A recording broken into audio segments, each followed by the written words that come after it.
Hello, my name is Anime Addiction, and welcome to another episode of Let's Analyze Death Battle.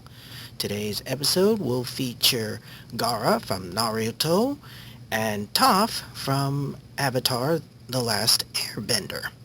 Now, to be perfectly honest, I'm only passingly familiar with these two characters, mostly because I've only seen a few episodes of Naruto, and I've only seen a few episodes of Avatar. So, in a way, you could say it's a good thing, because then I'm not giving any biased or favoring of any of those characters. So, it's a good thing. Now, as always, I'm going to let Boomstick and Wizard do the pre-battle analysis before I give in my 2 cents. And like always, if you haven't seen this episode before, I suggest you go to screwattack.com or their channel on YouTube to see it first so you don't get spoiled. So, once again, Boomstick and Wiz, let's get down to earth on these two guys, okay?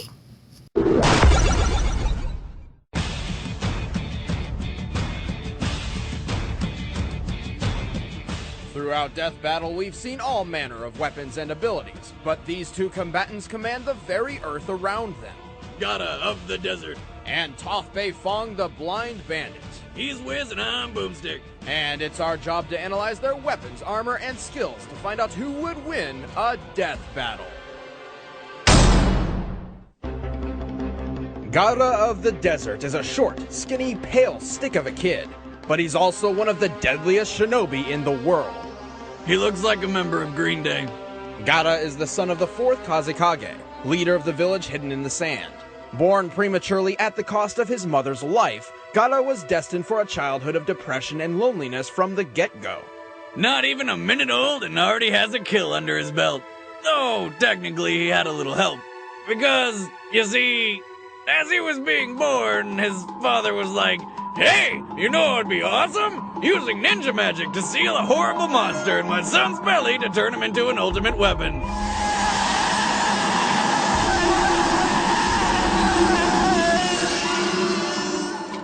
The process was successful, and Gaara became a Jinchuriki, human beings who have powerful tailed beasts trapped within them. Gaara's beast was Shukaku, a giant tanuki with power over sand. Oh, I want a tanuki as a pet. They're so fluffy and adorable, you just want to hug. Holy shit, what is that? Shukaku loathed humanity, and at first, Gaara had difficulty controlling the monster's rage, accidentally hurting others. As such, he was shunned by his own people, forced to live a secluded life. Well, yeah, I mean, he's got a goddamn tummy monster. It's not like Pepto-Bismol solving that. Convinced his only option was to fight and care for only himself, Gaara became a ruthless killing machine. But it's not all bad. Having a digestive desert demon gives him control over all things sand.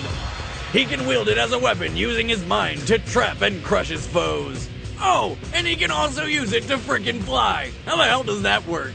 He can mentally adjust the density of his sand, whether it needs to be lighter than air or stronger than steel. He can even use it to stop bombs powerful enough to wipe out an entire village. He can control any sand in his vicinity using his chakra, a spiritual energy shinobi access for superhuman abilities, such as walking up a tree. This guy is like the ultimate emo kid. But I'm not gonna give him too much crap, because he can use existing sand to crush the ground around him for even more sand. So he's never without easy access to ammo. Despite this, he still carries a gigantic gourd of sand on his back. It's huge. You'd think that'd be hard on his spine.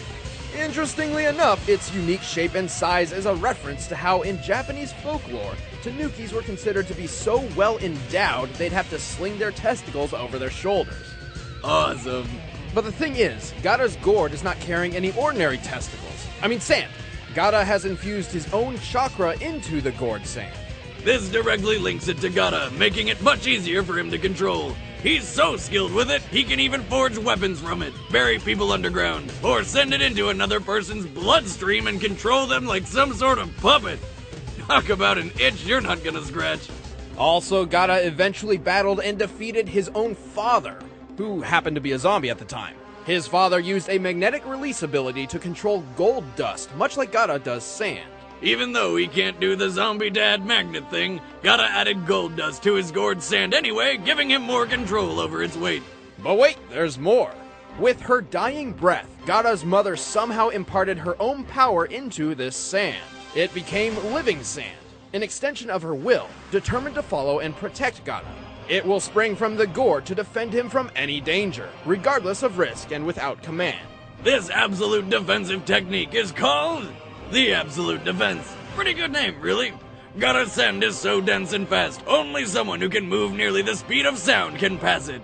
Gaara can also use everyday sand to create defenses such as his sand armor, which encases him in a shell to soften blows. Unlike his automatic absolute defense, the sand armor is self-created and requires a large amount of his chakra to maintain. Gaara's skill with sand is only limited by how much chakra he's got left in his system. After running low, he could tag out and give Shukaku a turn fighting, until a group of crazy people literally pulled the sand monster from his body for good.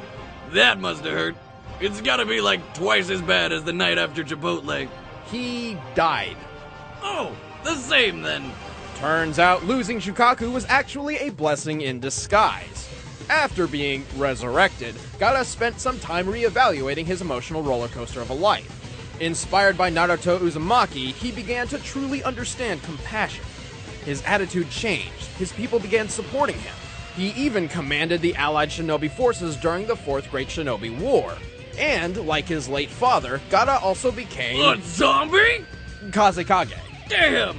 Well, even non-zombie and missing Shukaku, Gaara still retained his powerful chakra and skill over sand. In their fight, Gaara was so powerful, his father mistook him for Shukaku itself, despite the sand monster being long gone. Gaara is stronger and smarter than ever, all thanks to his mother's love. I miss Mama Boomstick. Few can withstand the overwhelming power of this sand shinobi. Or Mama Boomstick's cooking. Hey! You're uninvited to Thanksgiving. I never was!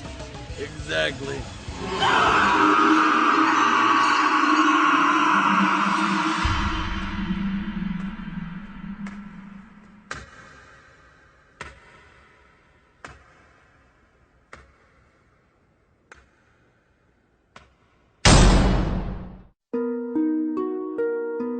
As the only child of the wealthy Beifong family, Toph was kept a secret from the rest of the world.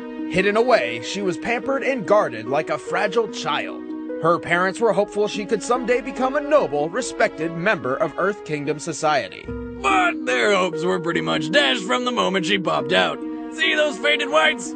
Yeah, Toph's completely blind. My daughter is blind. She is blind and tiny and helpless and fragile. Still, fragile is the last word that I would want to use to describe this chick. Frustrated by her parents' stubborn coddling, Toph ran away from home at the age of 6 and ended up losing her way in a cave.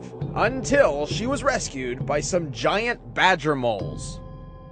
Yes, they are badgers. And they are moles.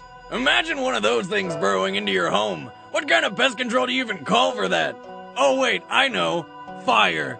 Like Toph, badger moles are blind, so they took a liking to her. Well, how the hell would they know? And as the original artists of the craft, the badger moles began her training in the art of earthbending. These giant varmints taught Toph how to manipulate rock and stone. Using movements similar to the Chugar praying mantis martial art, Toph can telekinetically throw, grow, shrink, and alter Earth in any conceivable way, making for some pretty down-to-earth attacks and defenses. The badger moles also taught Toph how to see. Wait, these ridiculous creatures are also masters of LASIK surgery? No, Toph does not use her eyes to see.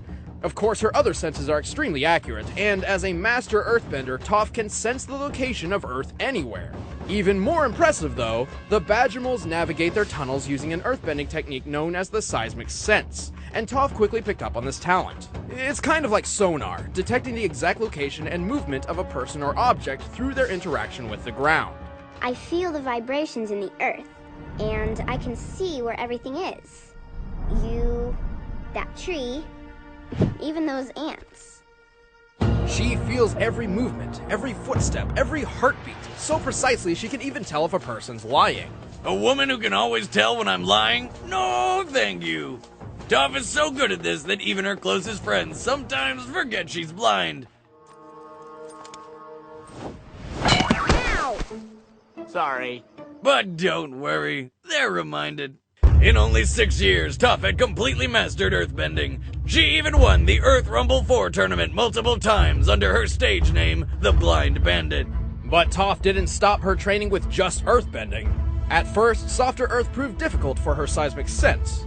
I feel the vibrations in the ground with my feet, but the sand is so loose and shifty, it makes everything look fuzzy. But she has since demonstrated her mastery in both sand bending and mud bending. She can also change the density of earth from sand to stone and back. And before you start making any density or hardening innuendos, she's 12.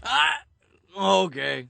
But her greatest achievement is the discovery of an all-new bending art, one thought to be impossible: metal bending.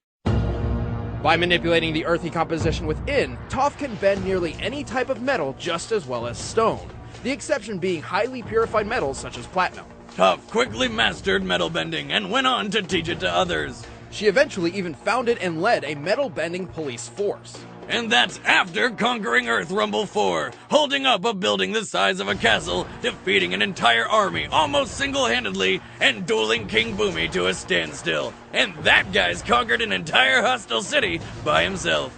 Even in her old age, Toph was capable of going one-on-one with a new avatar, and her seismic sense could locate people across the world. She knows when I've lied and where I've been. Women should not have these powers. I am the greatest earthbender in the world! Don't you two dunderheads ever forget it!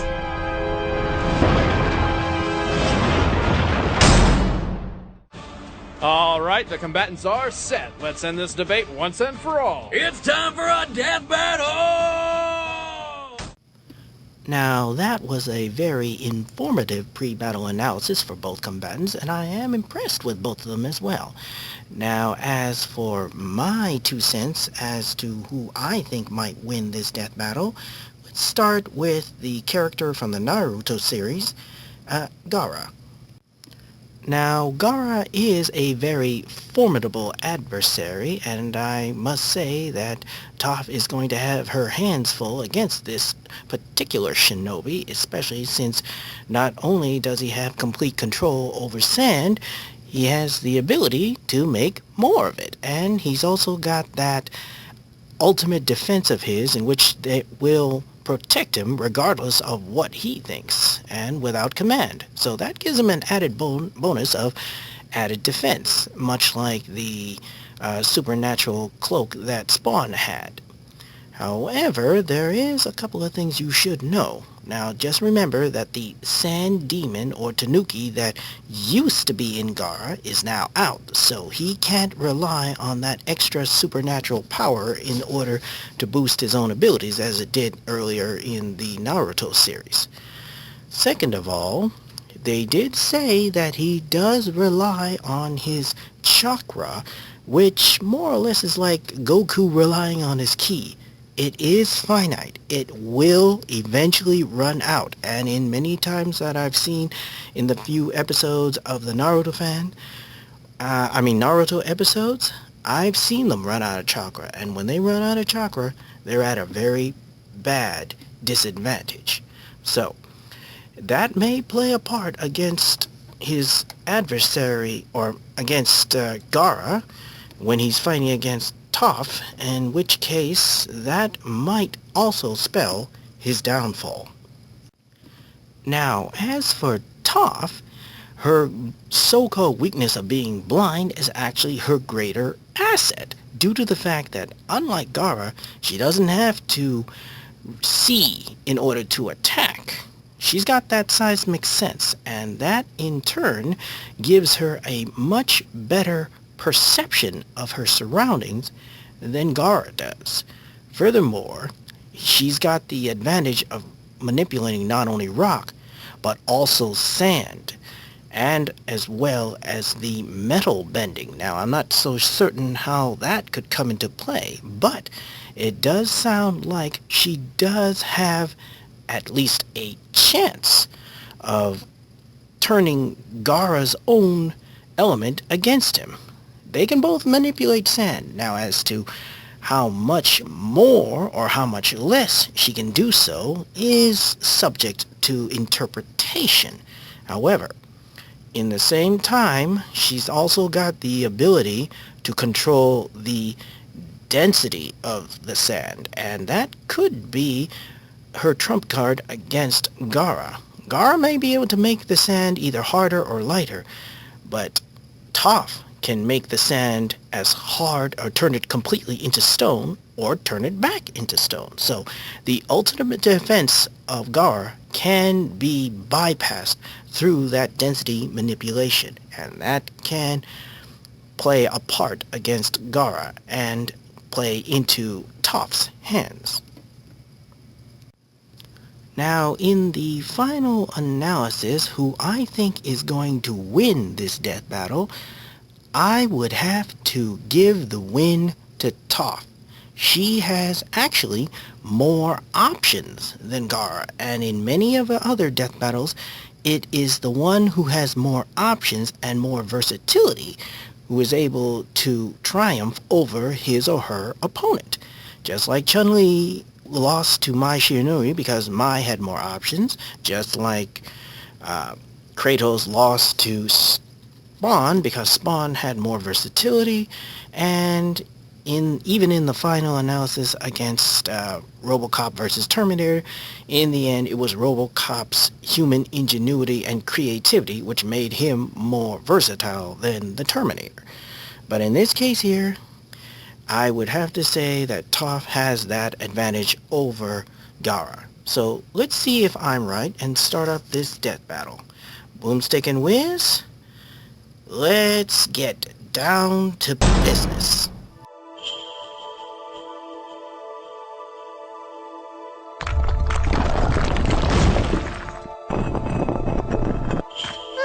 Talk about a rough ride. You do not belong here. This is sacred ground. Leave. Oh yeah, tough guy? Make me. Forward!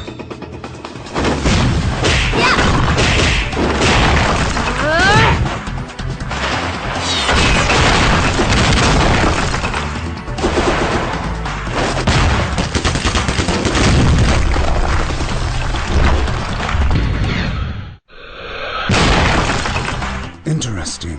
She commands stone as fluently as I control sand. By the way, I can tell you're using your sand to smash up the ground underneath us for more ammo. Pretty smart for a sandman. Too bad I'm gonna kick your butt before you can use any of it.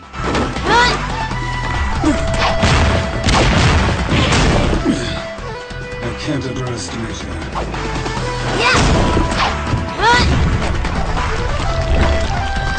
I need time. Huh? Whoa!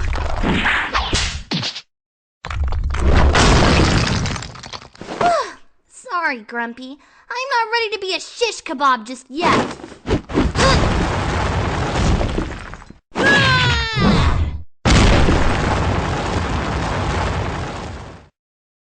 Come on! Are you really that scared of a little blind girl?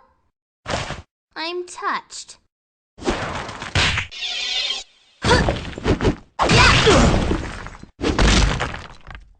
Your eyes. Those are not the eyes of loneliness, like mine. They are blank. Impressive insight, Gloomsville. I'm digging the whole wearing sand thing, though. That's new.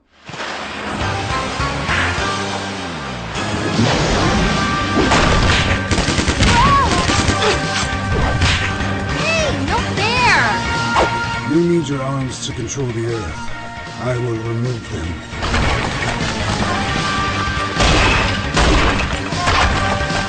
Dream on, creep! It'll take a lot more sand than that to take me down. That's the plan.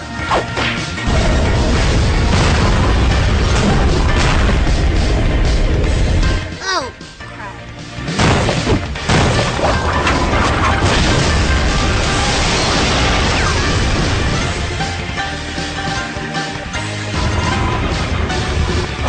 Sun coffin.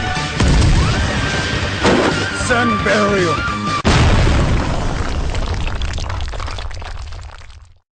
It is done.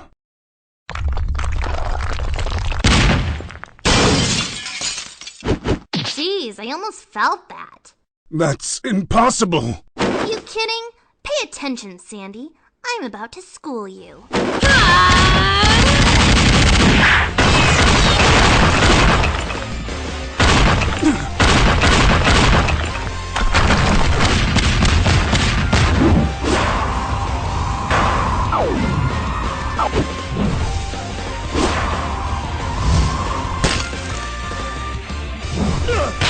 Gotcha.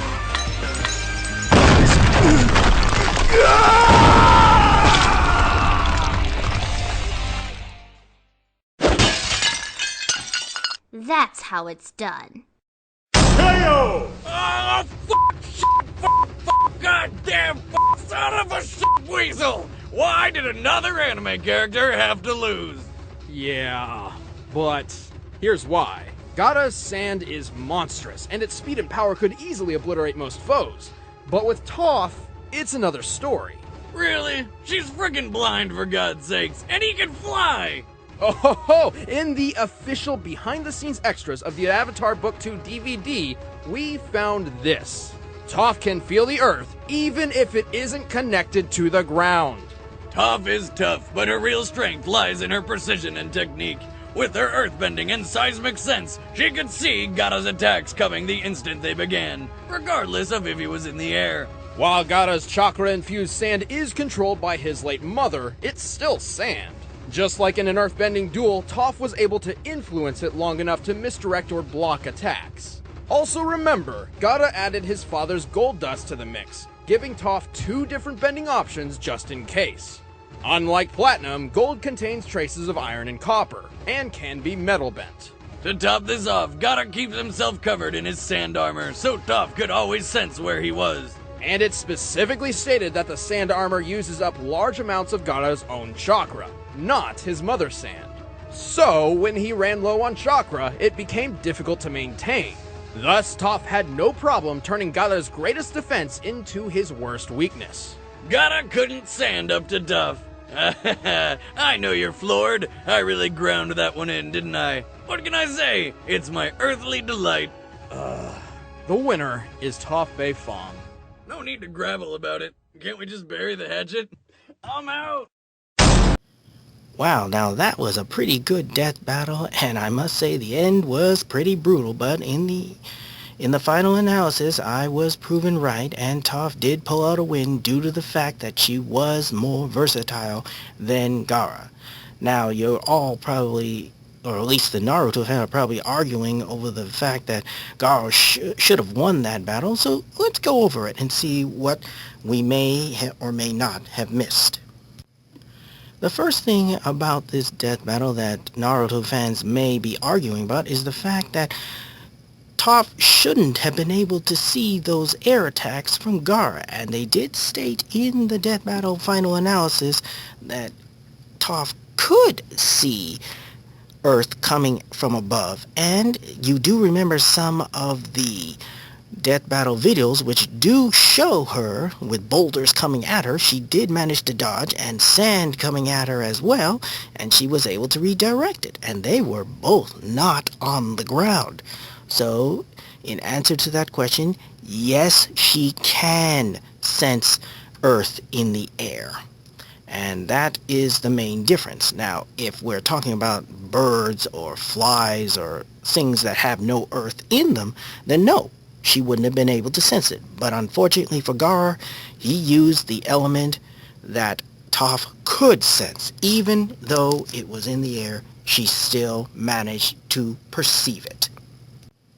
The second point that Naruto fans are arguing about is that Toph should have been destroyed by the sand coffin and sand burial techniques of Gaara.